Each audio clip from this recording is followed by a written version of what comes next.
कई बार नंदरानी आई हैं, कई बार कीर्ति मैया गई हैं, कई बार वृषभानु जी और नंद बाबा को मिलन भयो है, लेकिन ठाकुर जी को और किशोरी जी को ऐसा परस्पर मिलन अभी तक नहीं हुआ। बाल्यकाल के बाद छोटे से थे 6-7 दिन के, और ठाकुर जी 1 वर्ष के, तभी मिले। वाके बाद अब एक योग बनो। आज किशोरी जी अपनी सखीन के साथ भ्रमण करवे के काजे गई हैं। अब थोड़ी बड़ी है गई हैं, तो कीर्ति मैया अनुमति दे दें, लाली ने बाहर चलो जाए करे, कोई ऐसी दिक्कत ना। सब सखीन से कहें ध्यान रखियो, भोरी है, या कि सब आभूषण और सब सामग्री को गिन के ले जाइयो। किशोरी जी आज यमुना तट देखने की जिद करती हैं और सब सखीन के साथ यमुना तट गई हैं।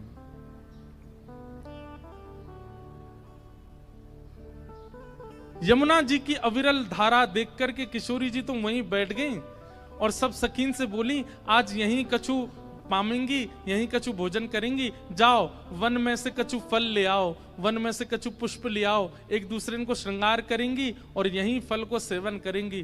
तो एक एक करके सब सखियां चली गई हैं और सब ढूंढ रही हैं, कहीं से फल तोड़ के, कहीं से पुष्प आदि तोड़ करके चयन करके लाने के लिए सब सखियां चली गई हैं।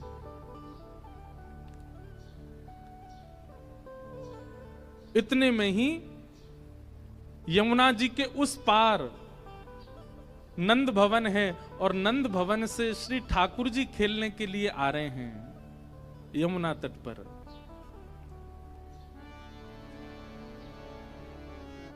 आहा, बहुत सुंदर भाव है। ठाकुर जी खेलने के लिए कैसे जा रहे हैं। ये प्रथम मिलन की लीला पहले सुनाई है मैंने, किशोरी जी और ठाकुर जी की। ठाकुर जी जा रहे हैं कैसे? खेलन हरिनिक से ब्रज खोरी, खेलन हरिनिक से ब्रज खोरी। ठाकुर जी जा रहे हैं, खेलने के लिए निकले हैं और वहां यमुना तट पर किशोरी जी बैठी हैं। ठाकुर जी को नहीं पता है और ना किशोरी जी को पता है कि यहां ठाकुर जी आ सकते हैं। खेलन को निक से ब्रज खोरी, खेलन हरि निक से ब्रज खोरी। कटकाछनी पीतांबर बांधे, कटकाछनी पीतांबर बांधे। कटकाछनी, कटकाछनी मतलब ठाकुर जी ने पूरी धोती नहीं पहनी है, घुटने घुटने तक ऊंची ऊंची धोती पहन रखी है। पामन में मोटे मोटे कड़ूला पहन रखे हैं, ऊंची ऊंची धोती पहनी है और वाके ऊपर सुंदर एक पीतांबरी पहनी है। पीतांबरी भी कैसी है? बहुत छोटी छोटी पीतांबरी है और वह पीतांबरी में भी नीचे झंगुली बनी हुई है। झंगुली मतलब जैसे खूब सारी पट्टीदार होती है ना, तो जैसे घूमे तो मानो जैसे घेर जैसो खुल जाए, ऐसी ठाकुर जी ने झंगुली पहनी है। और जैसे हमारे राधा रमन जी, राधा वल्लभ जी, बिहारी जी, ये सब नीचे पजम्मी पहने, कभी धोती पहने, वाके ऊपर एक सुंदर झंगुली जैसी पहने, ऐसी ठाकुर जी ने झंगुलीदार पीतांबरी पहनी है। आहा, कटकाछनी पीतांबर बांधे, कटकाछनी पीतांबर बांधे। हाथ लिए हैं केचक डोरी, हाथ लिए केचक डोरी। हाथ लिए हैं केचक डोरी। हाथ लिए केचक डोरी। खेलन हरि निक से ब्रज खोरी, खेलन हरि निक से ब्रज खोरी। ठाकुर जी जा रहे हैं खेलने के लिए, हाथ में चकडोरी लई है। चकडोरी वो एक चक्का जैसे होवे, वहां में खूब डोरी ऐसे बांध करके और फिर जोर से ऐसे खींचे तो वो गोल गोल चकली जैसी घूमन लगे। हाथ में एक चकडोरी ले रखी है, छोटी छोटी काचनी और पीतांबरी पहन करके श्री ठाकुर जी श्रृंगार करके निकले खेलवे के लिए। मोर मुकुट कुंडल श्रविनन वर, मोर मुकुट कुंडल छविमंगल, बसन दमक दामिनी छवि डोरी, बसन दमक दामिनी छवि डोरी। बसन दमक दामिनी छव छोरी, बसन दमक दामिनी छवि और कहाँ गए? गए श्याम रवि तनया के तट, गए श्याम रवि तनिया के तट। कहाँ गए ठाकुर जी? रवि तनया मतलब सूर्य पुत्री यमुना जी के तट पर पहुंचे हैं ठाकुर जी। अंग लसत चंदन की खोरी, अंग लसत चंदन की खोरी। सूर्य का ताप तेज है, इसलिए यशोदा मैया ने छोटी छोटी चंदन की तिप्पी धरा करके ठाकुर जी को भेजो है, कहीं लाला को गर्मी नहीं लगे। और गर्मी भी लगे तो प्रश्वेत पसीना अगर आवेगो तो चंदन में घुल करके ठंडक पैदा करेगो, लाला को गर्मी नहीं लगेगी। इसलिए चंदन यात्रा से थोड़ा थोड़ा चंदन ठाकुर जी को धराया जाता है कि ग्रीष्म में यदि धूप तेज हो, ठाकुर जी गैया चरावे जाएं, खेलवे जाएं, तो ताप से पसीना जो आवेगो वहां से ठंडक बनी रहेगी ठाकुर जी को। जैसे ही ठाकुर जी पहुंचे यमुना जी के तट पर, आहा औचक ही देखी तहां श्यामा, औचक ही देखी तहां श्यामा। जैसे एक कुंज निकुंजों में होकर के ठाकुर जी जा रहे थे और तभी दृष्टि पड़ी श्री यमुना जी के उस पार तट पर किशोरी जी बैठी हैं, पहली बार देख रहे हैं। औचक ही देखी तहां श्यामा, औचक ही देखी तहां श्यामा।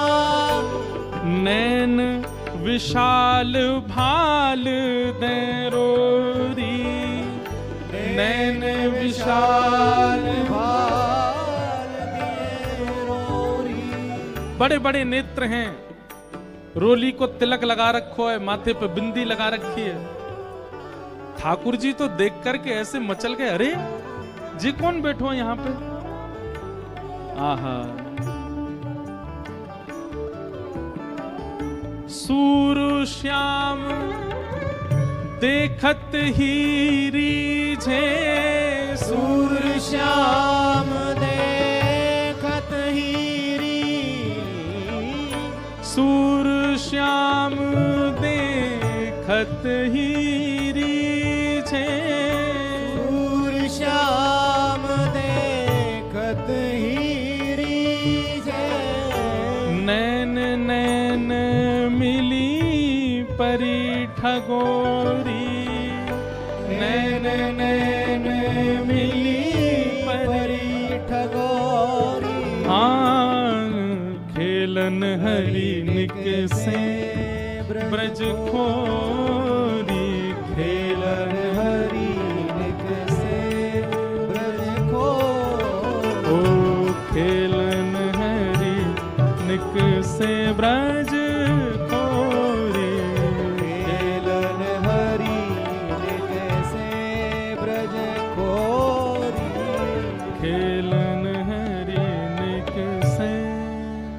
ठाकुर जी पहुंच गए।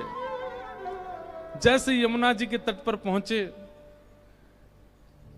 यमुना जी के तट पर जाकर के सामने की ओर देखा, बड़े बड़े नेत्र और माथे पर सुंदर रोरी को बिंदा लगाए करके, नील वसन पहन करके छोटी सी किशोरी जी बैठी हैं। ठाकुर जी बहुत देर तक तो मानो जैसे छिप करके आड़ में थी देखन लगे। सूर श्याम देखत ही रीझे। सूरदास जी कहते हैं कि ठाकुर जी देखते ही किशोरी जी के मुखमंडल में ऐसे आसक्त हुए कि सब भूल गए। चक डोरी हाथ में लिए खड़े भये, गिर गई नीचे।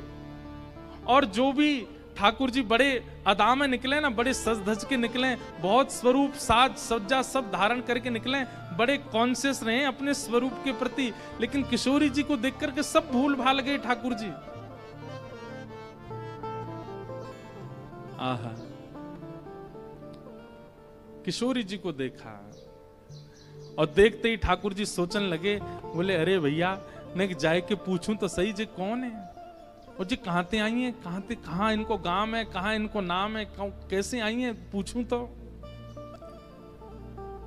वहां सामने एक छोटी सी किशोरी जी बैठी हैं, यहां ठाकुर जी पीत वस्त्र पहन करके आए। किशोरी जी अपलक नेत्रों से यमुना जी को देख रही हैं, क्योंकि श्री गिरिराज जी, यमुना जी और वृंदावन ये किशोरी जी के हृदय से प्रकट हैं। ठाकुर जी आए, थोड़ी आगे आकर के ऐसी अदा करने लगे कि किशोरी जी की नेक दृष्टि पड़े। कछु गान लगे, कछु करन लगे, कछु ऐसे इशारे करने लगे कि किशोरी जी की नेक दृष्टि पड़े लाला पे। इतने में ठाकुर जी के स्वर सुनकर के किशोरी जी ने नेत्र उठाए करके देखो, और जैसे ही किशोरी जी की दृष्टि पड़ी ठाकुर जी पर,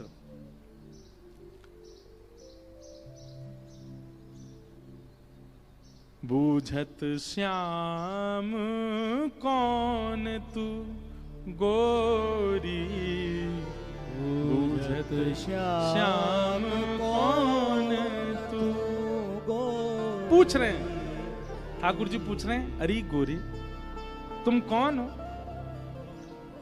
कहां रहत काकी हो बेटी, कहां रहत काकी हो बेटी, देखी नाही कहूं ब्रज खोरी, देखी नाही।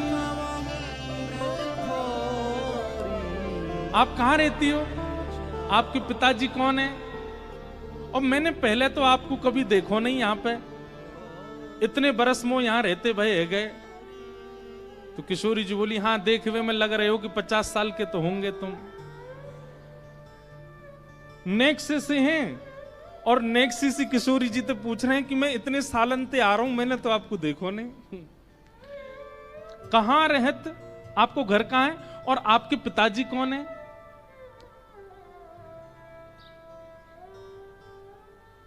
किशोरी जी बोली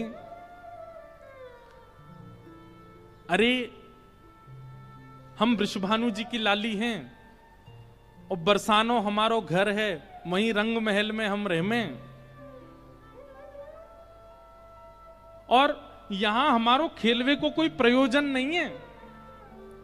काहे को हम ब्रज तन आवत, काहे को हम ब्रज में आवत, खेलत रही आपनी पोरी, खेलत रही